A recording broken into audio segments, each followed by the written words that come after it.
ഇത് മാസ് മോട്ടോഴ്സിൽ നിന്നാണ്. Honda ആക്റ്റീവോ 125 BS6 model വണ്ടി നമ്മൾ ജനറൽ സർവീസായിട്ട് വർക്കിന് വേണ്ടിയിട്ടുണ്ട്. 93,291 കിലോമീറ്റർ നിലയിൽ ഓടിയിട്ടുണ്ട് വണ്ടി. General service, break checkup, oil check ചെയ്തിട്ട് മാറ്റാം, വാട്ടർ സർവീസ്, മിറർ റൈറ്റ് സൈഡിലത്തെ പൊട്ടിയിട്ടുണ്ട്. അപ്പോൾ അതൊന്നും മാറ്റാം. അത്രയും കേസാണ് മെയിനായിട്ട് പറഞ്ഞത്. അപ്പോൾ നമ്മൾ വണ്ടി ടെസ്റ്റ് ഡ്രൈവ് ചെയ്ത് ഓടിച്ചു നോക്കുന്ന സമയത്ത് ബ്രേക്ക് പോരായ്മ നമുക്ക് തോന്നുന്നുണ്ട്, ബ്രേക്ക് കുറവുണ്ട്. പിന്നെ അതേപോലെ തന്നെ വണ്ടി ഗട്ടറിലൊക്കെ ചാടുമ്പോൾ ഫ്രണ്ട് സൈഡിൽ നിന്ന് ഹാൻഡിലിൻ്റെ ഭാഗത്തൊരു ഇളക്കം കാണിക്കുന്നുണ്ട്. പിന്നെ അതുകൂടാതെ കൊണ്ട് നമുക്ക് ക്ലച്ചിനകത്തുനിന്ന് വണ്ടി ഓടുന്ന സമയത്ത് ഒരു ഗ്രീസില്ലാത്തതിൻ്റെ ഒരു പ്രോബ്ലംസ്, ക്ലച്ച് സൈഡിൽ നിന്ന് നമുക്കൊരു ചെറിയൊരു ടൈം ലാഗ് വലിയുടെ ഒരു പ്രശ്നം കാണിക്കുന്നുണ്ട്. അപ്പോൾ എത്രയാണ് മെയിനായിട്ട് നമുക്ക് വന്നേക്കണ വർക്ക് ഓടിച്ചപ്പോൾ തോന്നിയ കംപ്ലയിൻ്റ് ഉണ്ട്. അപ്പോൾ നമ്മൾ വർക്കിന് കയറ്റി ബാക്ക് ബ്രേക്ക് ലൈനറൊക്കെ നമ്മൾ ചെക്ക് ചെയ്യാൻ വേണ്ടി വെച്ചിട്ടുണ്ട്. ബ്രേക്ക് ലൈനർ നമുക്ക് ഉപയോഗിക്കാനുണ്ട്. ബ്രേക്ക് ക്യാമൊക്കെ ഒന്ന് അഴിച്ച് ഗ്രീസ് ചെയ്ത് നമുക്ക് റീസെറ്റ് ചെയ്യാം. അതേപോലെ ബാക്കിലത്തെ ബ്രേക്കിൻ്റെ കേബിൾ കംപ്ലയിൻ്റ് ഉണ്ട്. അപ്പോൾ കേബിൾ മാറ്റിയിട്ട് കഴിഞ്ഞാൽ നമുക്ക് ഈ ഒരു പ്രാവശ്യം കൂടി നമുക്ക് ലൈനർ അഡ്ജസ്റ്റ് ചെയ്ത് ഉപയോഗിക്കാം. കേബിൾ ടൈറ്റാണ്, അതുകൊണ്ടാണ് മാറ്റേണ്ടി വന്നത് കേട്ടോ. അതേപോലെ തന്നെ ബ്രേക്ക് ക്യാമൊക്കെ നല്ല രീതിയിൽ ടൈറ്റ് കാണിച്ചിട്ടുണ്ട്. അപ്പോൾ അതൊക്കെ ഒന്ന് അഴിച്ച് ഗ്രീസ് ചെയ്ത് റീസെറ്റ് ആക്കാം നമുക്ക് കേട്ടോ. അതേപോലെ ബാക്ക് വീൽ പിടിപ്പിക്കുന്നത് ഈ ഷാഫ്റ്റുമ്മയാണ്. അതിൻ്റെ ബെയറിംഗ് ഒക്കെ പ്ലേ നമ്മൾ ചെക്ക് ചെയ്തു. നിലവിൽ ഇപ്പോഴത്തെ സ്റ്റേജിൽ കംപ്ലയിൻ്റ് ഒന്നുമില്ല. അതേപോലെ ബാക്ക് ടയറിൻ്റെ കണ്ടീഷൻ നോക്കി അത്യാവശ്യം ഉപയോഗിക്കാനൊക്കെ ഉണ്ട്. ഹബിനകത്ത് അത്യാവശ്യം സ്ക്രാച്ചസ് കാര്യങ്ങളൊക്കെ ഉണ്ട് നിലവിൽ കേട്ടോ. അപ്പോൾ പരമാവധി നമുക്ക് ക്ലീൻ ചെയ്ത് സാൻഡ് പേപ്പറൊക്കെ ഉപയോഗിച്ച് കുറച്ച് ക്ലീനാക്കി നമുക്ക് റീസെറ്റ് ആക്കാം. പിന്നെ അതേപോലെ ഗിയർ ഓയിലൊക്കെ നമ്മൾ ചെക്ക് ചെയ്തു. ഗിയർ ഓയിൽ നല്ല ഓയിലാണ്. പിന്നെ വണ്ടിയുടെ ഈ ബാക്കിലത്തെ ഷോക്ക് അബ്സർ ശ്രദ്ധിച്ചാൽ മനസ്സിലാവും, ഇവിടെ ഒരു ഓയിൽ മയത്തോട് കൂടിയിട്ടുള്ള നനവ് കാണുന്നുണ്ട്. അത് ഈ ബാക്കിലത്തെ ഷോക്ക് അബ്സർ ഓൾറെഡി കംപ്ലയിൻറ്റ് കാണിച്ചു തുടങ്ങിയിട്ടുണ്ട്. അതിനകത്തുനിന്ന് ഓയിൽ ലീക്ക് ആവുന്നതോറും പിന്നെ അത് നമുക്കത് ബാക്ക് സൈഡ് തെറിപ്പ് കാണിക്കാനുള്ള സാധ്യത ഉണ്ട് കേട്ടോ. ഇപ്പോൾ അത് മാറ്റിയില്ലെങ്കിലും കുഴപ്പമില്ല, അറിഞ്ഞിരിക്കുക. മിക്കവാറും അടുത്ത സർവീസിലൊക്കെ നമുക്ക് ബാക്ക് ഷോക്ക് അബ്സർ മാറ്റേണ്ടതായിട്ട് വരും. കാരണം ബാക്ക് സൈഡ് നമുക്ക് തെറിപ്പായിട്ട് കാണിക്കും വണ്ടി കേട്ടോ.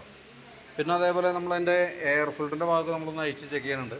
എയർ ഫിൽറ്റർ ക്ലീൻ ചെയ്യാൻ വേണ്ടി അഴിച്ചാണ്. അത്യാവശ്യം കുറച്ച് പൊടിയൊക്കെ ഉണ്ട്, തുടച്ച് ക്ലീൻ ചെയ്ത് റീസെറ്റ് ചെയ്യാം. കമ്പനി ഫിൽറ്റർ തന്നെ കിടക്കണത് കേട്ടോ. പിന്നെ നമ്മൾ ക്ലച്ച് ഗ്രീസിങ്ങിനായിട്ട് ക്ലച്ചിൻ്റെ ഭാഗം അഴിച്ചിട്ടുണ്ട്. CVT ക്ലച്ചാണ്, മാനുവലായിട്ട് നമ്മൾ അഴിച്ച് ഗ്രീസ് ചെയ്യേണ്ടതാണ്. അതിന് വേണ്ടിയിട്ട് അഴിച്ചതാണ്. നമ്മളതിൻ്റെ ബെൽറ്റിൻ്റെ കണ്ടീഷനൊക്കെ നോക്കി. ബെൽറ്റ് നമുക്ക് കിടക്കുന്നത് പുതിയ ബെൽറ്റാണ്. Variator body, boss drive, roller, ഇതൊക്കെ ക്ലച്ചിൻ്റെ ഓരോ പാർട്ടുകളുണ്ട്. അപ്പോൾ നിലവിൽ നോർമൽ തേമാനം കാര്യങ്ങളുള്ളൂ. ബാക്കിലത്തെ ക്ലച്ച് പുള്ളി പോലെ വർക്ക് ചെയ്യുന്ന ഈ ഒരു വീലിൻ്റെ ഭാഗത്തേക്ക് വരുമ്പോഴത്തേക്കും ഇതിനകത്തുനിന്ന് ഗ്രീസ് തീരെ ഇല്ലാത്തൊരവസ്ഥയിലേക്ക് ആയിട്ടുണ്ട്. അത്യാവശ്യം നല്ല രീതിയിൽ നമ്മൾ പഴിക്കണ സമയത്ത് തന്നെ ടൈറ്റ് കാണിച്ചിരുന്നു. അതിൻ്റെ പ്രത്യേകത എന്ന് വെച്ചാൽ വണ്ടി വലിയിൽ ചെറിയൊരു പ്രശ്നം കാണിക്കും. അപ്പോൾ നമുക്ക് അതിൻ്റെ ഈ ഓയിൽ സീൽ, ഓറിങ് കാര്യങ്ങളൊക്കെ മാറ്റിയിട്ട് അതിൻ്റെ റോളർ, പിന്ന് കാര്യങ്ങൾ മാറ്റി ഗ്രീസ് ചെയ്തെടുക്കാം. ഏകദേശം നമുക്ക് 1,00,000 കിലോമീറ്ററോളം ആവാറായിട്ടുണ്ട്. ഈ വീലൊക്കെ മാറ്റേണ്ട ഒരു ടൈമിലേക്ക് ആയിട്ടുണ്ട്. തൽക്കാലം നമുക്ക് ഈ ഓയിൽ സീലൊക്കെ മാറ്റിയിട്ട് തൽക്കാലം ഗ്രീസ് ചെയ്ത് നമുക്ക് റീസെറ്റ് ആക്കി എടുക്കാം. പിന്നെ ഉള്ളത് നമുക്ക് അതിൻ്റെ എഞ്ചിൻ ഹെഡിൻ്റെ ഭാഗത്തേക്ക് വരുമ്പോഴത്തേക്കും ഈ ഹെഡ് കവറിൻ്റെ ഗ്യാസ്കറ്റ് ലീക്കായിട്ട് ഓയിൽ നനവ് തുടങ്ങിയിട്ടുണ്ട്. ആകെ നമുക്ക് എഞ്ചിനിലുള്ളത് 600 മില്ലി ഓയിലാണ്. അതിനകത്ത് ഒരു ഡ്രോപ്പ് നഷ്ടപ്പെട്ടാൽ പോലും നമുക്കതൊരു നഷ്ടം തന്നെയാണ്. അപ്പോൾ അതുകൊണ്ട് തന്നെ കവറിങ്ങിൻ്റെ ഉള്ളിലായതുകൊണ്ട് നമ്മുടെ പ്രത്യക്ഷത്തിൽ നമ്മുടെ കണ്ണിൽ പെടുകയില്ല. അപ്പോൾ അതുകൊണ്ട് ഇങ്ങനത്തെ കംപ്ലയിൻറ്റ്സ് കാണിച്ചാൽ കൈയോടെ നമുക്കത് മാറ്റി കളഞ്ഞോളൂ. എന്നാലാണ് അത് നമുക്കൊരു വരും. അതല്ലാന്നുണ്ടെങ്കിൽ നമ്മൾ അറിയില്ല അതിൻ്റെ ഉള്ളിലത്തെ അവസ്ഥ എങ്ങനെയാണെന്ന് വെച്ചാൽ നമുക്ക് പിടുത്തം കിട്ടില്ല. പിന്നെ ഉള്ളത് ആക്സിലേറ്റർ കേബിൾ നമുക്ക് ടൈറ്റ് കാണിച്ചു തുടങ്ങിയിട്ടുണ്ട് കേട്ടോ. അപ്പോൾ നമുക്ക് അഡ്ജസ്റ്റ് ചെയ്യാനായിട്ട് നോക്കുമ്പോഴും കിട്ടുന്നില്ല. ഓൾറെഡി വലിയ താമസമില്ലാണ്ട് ആക്സിലേറ്റർ കേബിൾ ടൈറ്റ് കാണിക്കും.